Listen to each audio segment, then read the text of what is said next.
Hello everyone, কেমন আছো সকলে? দেখো আবারও একটা নতুন ব্লগ নিয়ে চলে আসলাম। আর আজকে আমাদের রুম ট্যুরটা তোমাদের দেব।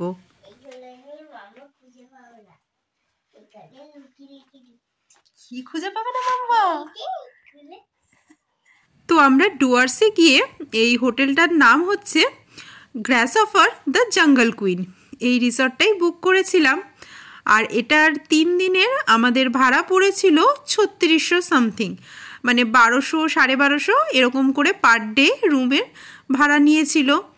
তো দেখো রুমটায় 2টো দরজা, সামনের দরজা দিয়ে এরকম উল্টো দিকের চা বাগানটা দেখা যায়, আর ওই দিকে আরেকটা দরজা আছে যেটা হোটেলের দিকে, মানে ভেতর দিকে। রুমে এসিও লাগানো আছে, যদিও এই ডিসেম্বরের শীতে আমাদের এটার একেবারেই কোনো দরকার ছিল না।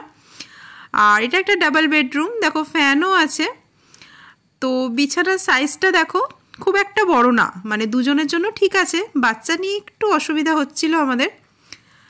এই দেখো এদিকে একটা ছোট্ট টেবিল মতো আছে, 2টো চেয়ার, এদিকে একটা ওয়ার্ড্রোব টাইপের, তারপরে কম্বল টম্বল যা দেওয়ার দিয়েছিল। একটা তোমার ইলেকট্রিক কেটেলও ছিল। আমরা তো বয়ে একটা নিয়েও গেছিলাম ইলেকট্রিক কেটেল, আগের থেকে যদি জানতাম যে হোটেলে অলরেডি আছে তাহলে শুধু বয়ে নিয়ে যেতে হতো না, আসলে মোমোর জন্যই নিয়ে গেছিলাম। তো দেখো আমাদের রুমে আমরা চলে এসেছি, আর আমার তো খুব পছন্দ হয়েছে আসলে। মানে এটা তো মানে কোনো চেনা পরিচিত না, অনলাইনে দেখে রিভিউ দেখে এই হোটেলটা বুক করেছি আর কি। আর রুমটা দেখে তো আমার খুব সুন্দর মানে পছন্দ হয়েছে। আর রুমের সামনে থেকেই কিন্তু একদম চা বাগানের ভিউ তোমরা দেখতেই পারছো। রুমে দুটো দিকে দুটো মানে দরজা, তো একদিক দিয়ে ঢুকলাম আর সামনের দরজাটা খুললেই পুরো চা বাগান, আর ভেতরটা পুরো কটেজ টাইপের, আর চারিদিকটা এত সুন্দর গাছপালা দোলনা, মানে খুবই ভালো লাগছে। এবারে দেখা যাক এখানকার খাবার দাবার কেমন। খাবার দাবার যদি ঠিকঠাক হয় তাহলে সব ঠিক। আর রুমের ভেতরটা দেখো, এই যে বেডের এখানটাও পুরো মাদুর বেত এই টাইপের কাজ করা, আর দেওয়ালটা পুরোটাই মাদুর দিয়ে কভার করা, যাতে বাইরের ঠান্ডাটা ঘরের ভেতর না আসতে পারে।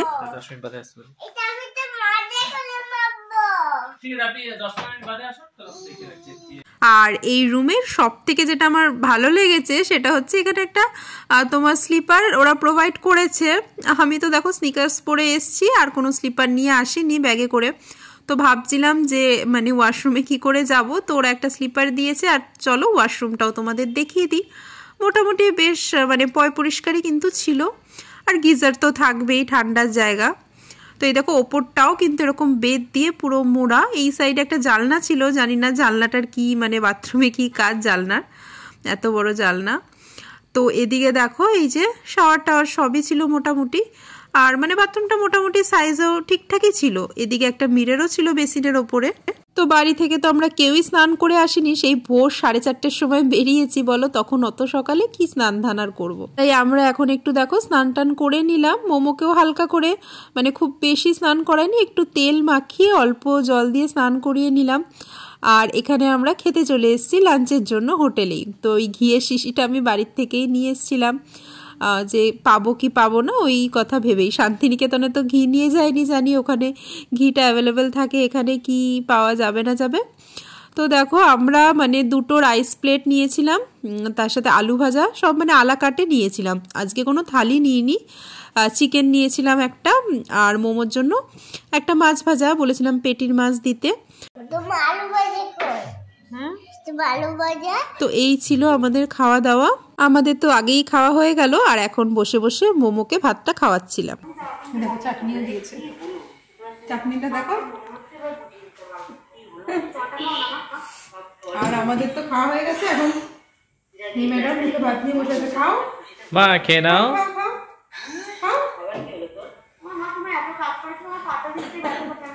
খেয়ে নাও। দেখো ওই দেখো বাবা কি করছে, তাড়াতাড়ি খাও। তো মোমোর শরীরটা খুব একটা ভালো ছিল না, মানে একটু ঠান্ডা লেগেছে তো, আর মুখে ওই জন্য রুচিও নেই। ভাতটা পুরোটা খেলো না, মানে যা খায় তার হাফই খেলো, মাছটাও পুরোটা খেলো না। তো দেখো এখন ওকে মানে জ্যাকেট টুপি সব পরিয়ে নিয়েছি, আমিও একটা জ্যাকেট পরে নিয়েছি। খুব একটা এখনো ঠান্ডা লাগছে না, কিন্তু আমরা জিপে করে যাব, তো এখন আসলে রেডি হয়ে বেরিয়ে পড়েছি তোমার জঙ্গল সাফারিতে যাব গরুমারায়। আমাদের ইচ্ছে ছিল জলদাপাড়ায় যাওয়ার, কিন্তু জলদাপাড়ায় শুনলাম মানে আগের থেকে বুকিং করে রাখতে হয়, গভর্নমেন্ট ওয়েবসাইট আছে, তো আগের থেকে বুকিং না করলে পাওয়া যায় না। তাই জন্য আমরা ঠিক করলাম যে তাহলে গরুমারাই যাব। আর মানে 2:30 নাগাদ গাড়ি আসার কথা ছিল, তো আমরা তো রেডি হয়ে গেছি, কিন্তু আমরা আসলে শেয়ারিংয়ে যাচ্ছি। আরেকজন ছিল এই হোটেলেরই গেস্ট, মানে একটা কাপল, ওনারাও যাবে, তাই আমরা দুজন শেয়ার করেছি বলে আমাদের জিপ ভাড়াটা একটু কমই হয়ে গেল। পুরো জিপ ভাড়া নিলে 3200 মতো পড়তো, আর যেহেতু আমরা শেয়ারে যাচ্ছি আমাদের 1600 টাকাই কিন্তু হয়ে গেল। আর এখন আমরা ওনাদের জন্যই অপেক্ষা করছিলাম আর কি। আর ড্রাইভার দাদাও খুব তাড়া দিচ্ছিল, ওদের নাকি মানে ড্রাইভারকে নাকি 2টোর সময় আসতে বলেছে, আর আমরা এখন 2:30 বাজিয়ে দিচ্ছি, ওই জন্য মানে উনিও তাড়া দিচ্ছিলেন। আর এখানে বেশি সন্ধে করে তো আসা যায় না, হাতি টাতি বেরিয়ে পড়ে।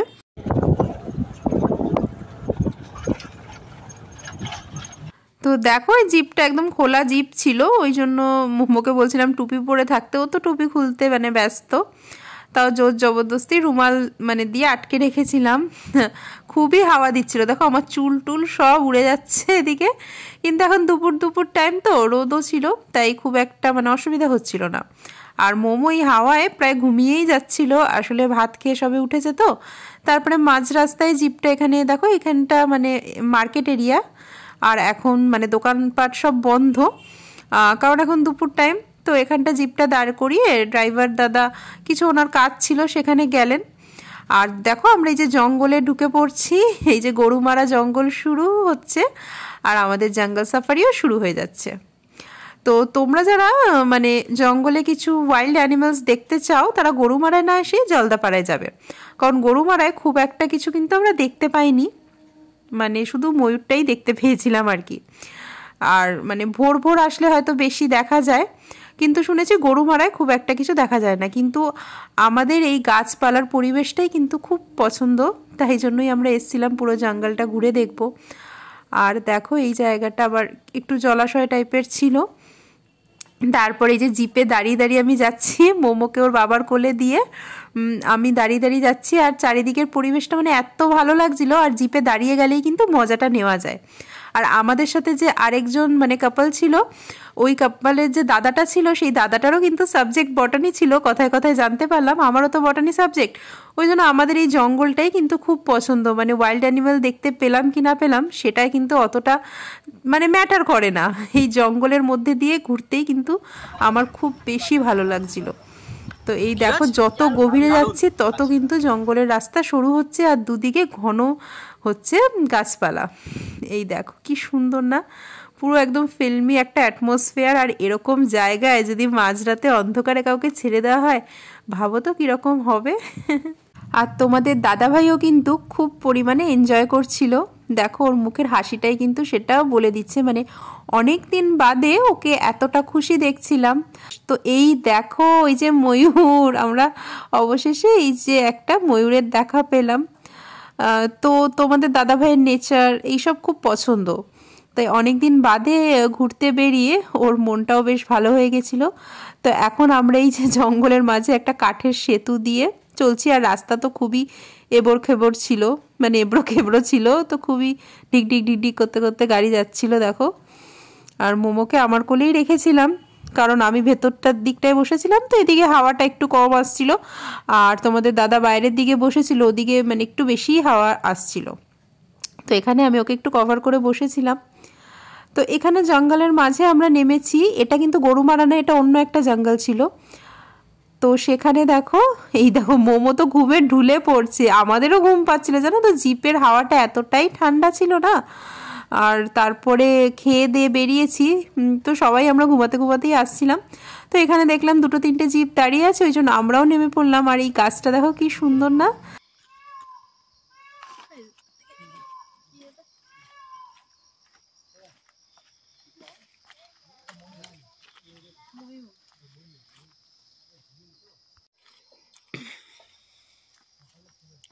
এই পরিবেশটা এত ভালো লাগছে কি বলবো। তো এটা গরুমারা ফরেস্টের ভেতরেই তোমার নেওড়া জঙ্গল ক্যাম্প এরকম লেখা ছিল আমরা যেই গেটটা দিয়ে ঢুকলাম। আর এখানে সবাই দাঁড়িয়ে আছে কারণ সকালে এখানে তোমার হাতি দেখার মিলেছিল, ওখানে একটা মানে জলাশয় টাইপের ছিল, ওই জন্যই সবাই দাঁড়িয়েছিল। আর ওখানে তোমার ময়ূরের ডাক ঠাকগুলো শোনা যাচ্ছিল। তারপরে দেখো ওখান থেকে আমরা বেরিয়ে যাচ্ছি জঙ্গল দিয়ে, কিন্তু মানে যতই মানে ভেতরে যতই প্রবেশ করছি দেখো রাস্তাটা কেমন সরু হয়ে যাচ্ছে, আর মানে আর দাঁড়িয়ে থাকা যাচ্ছিল না, কিন্তু জিপের ওপরে ডালপালাগুলো তোমার মুখের সামনে চলে আসছিল। দেখো রাস্তা একদম সরু, জঙ্গল কেটে রাস্তা বানিয়েছে শুধু এই জিপগুলো যাওয়ার জন্য। ডালগুলো মানে ওরা তো আর জানে না যে এখান দিয়ে জিপ যাবে, তো গাছ তো এদিকে চলেই আসছে। তো এর ভেতর দিয়ে গেলাম আর আমাদের জঙ্গল সাফারিটা বেশ ভালো, বেশ এনজয় করলাম। তো এখন দেখো মেন রোডে উঠে পড়েছি। এর ভেতরেও অনেক বেশ থাকার জায়গা ছিল, ওই নেওড়া জঙ্গল ক্যাম্প, ওখানে থাকার জায়গা আছে। তো এখান থেকে উঠে আমরা এই দেখো মেন রোডে উঠে পড়লাম, আর এখন আমরা আমাদের রিসর্টের দিকে চলে আসছি আস্তে আস্তে। তো এতক্ষণ জিপে আস্তে আস্তে বেশ ঠান্ডায় ধরেছে আমাদের। তো এসেই মানে 2টো চায়ের অর্ডার দিলাম। নর্মালি আমি চা খাই না, কিন্তু এখন খুব খেতে ইচ্ছে করছিল। আর তোমাদের দাদাভাই দেখো একদম চাটা ঢেলে রেডি করে সামনে হাজির করেছে একদম। আর মোমোকে বলছে ওষুধ খেতে। মোমো একদমই মানে এত বায়না করছে, ওর খুব কাশি হচ্ছিল জানো জিপে আস্তে আস্তে, কিন্তু ওষুধ একদমই খেতে চাইছিল না। मैंने ले लिया मेरा उजला सितारा तेरे मम्मा के देवो नाम किया चन्ना এই দাও 2টা বিস্কিট। দেখো তোমাদের দাদাভাই আবার একটা সুন্দর গানও ধরেছিল চা খেতে খেতে। আর এদিকে আবার অর্ডার দিয়েছিলাম চিকেন পাকোড়া। তো চিকেন পাকোড়াটাও বেশ টেস্টি ছিল। তারপরে এই যে চা দিয়ে চিকেন পাকোড়া খাচ্ছি। আর মোমোর শরীরটা না বেশ খারাপ হয়ে যাচ্ছিল জানো তো, খুব ঠান্ডা লেগেছিল, কাশি হচ্ছিল। ওই জন্য আমরা ডিসাইড করলাম যে কালকে দিনটা রেস্ট দেব মোমোকে। দূরে কোথাও যাওয়ার আর প্ল্যান করছি না, ভাবলাম যে কালকে ওকে একটু রেস্ট দিই, তারপরের দিনও তো আমরা এখানে আছি, তো তারপরের দিনই নয় আবার মানে ওর শরীর যদি ঠিকঠাক থাকে তখনই আবার যাব, কারণ ওর শরীর খারাপ হলে আমরা কিভাবে ঘুরবো বলো। তাই কালকের দিনটা সকালে আর কোনো প্ল্যান রাখিনি। রাত্রে দেখো ডিনারে অর্ডার করেছিলাম রুটি, চিলি চিকেন আর একটা অমলেট মোমোর জন্য। মোমো তো চিলি চিকেন দিয়ে খাবে না, আর মোমো না রুটিটাও খেলো না, শুধু অমলেটটাই খেলো কোনো মতে। তো দেখো ওকে ঘুমটুম পাড়িয়ে দিলাম আর জোর জবরদস্তি ওষুধও খাইয়ে দিয়েছিলাম। তারপর আমি একটু বাইরেটা ভাবলাম ঘুরে আসি। তো বাইরেটা দেখো লাইট দিয়ে এত সুন্দর ডেকোরেশন করেছে, পুরো ক্রিসমাসের মতো। সামনে তো ক্রিসমাস, আর দেখো পুরো ক্রিসমাস ট্রির মতো তো গাছগুলো ওই রকমই ডেকোরেশন করে ওরকমই লাগছিল। তো খুব সুন্দর। আর বাইরেটা মানে প্রচুর ঠান্ডা, প্রচুর, ঘরের ভিতর বসে বোঝা যাচ্ছে না। আর ভোরের দিকে তো আরও ঠান্ডা পড়ছিল। তো চলো আজকে ব্লগটা এখানেই শেষ করছি। তোমাদের আজকের ভিডিওটা কেমন লাগলো অবশ্যই কিন্তু কমেন্ট করে জানিও। আবার তোমাদের সাথে দেখা হবে নেক্সট ব্লগে। সবাই খুব ভালো থেকো, সুস্থ থেকো। এই দেখো ঠান্ডায় পুরো জমে যাচ্ছি টুপি টুপি দিয়ে। তো চলো এখন ঘরে যাব, গিয়ে ঘুমিয়ে পড়বো। দেখি কালকে মোমো শরীর কেমন থাকে।